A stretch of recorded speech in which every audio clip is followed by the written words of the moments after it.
Hello, welcome to Do It Yourself channel.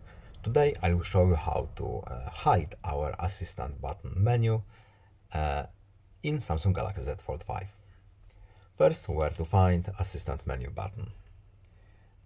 We have to go to settings, then in accessibility we have interaction and dexterity, and here it is, assistant menu. What does it do? Show a menu of easy to reach buttons to let you replace physical buttons, gestures and other common interactions. So let's turn it on. Yes, allow, and it's this little button here.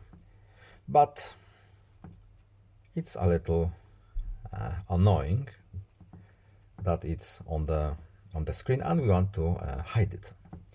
So how to do it? We need to go to assistant menu and we have show as edge icon.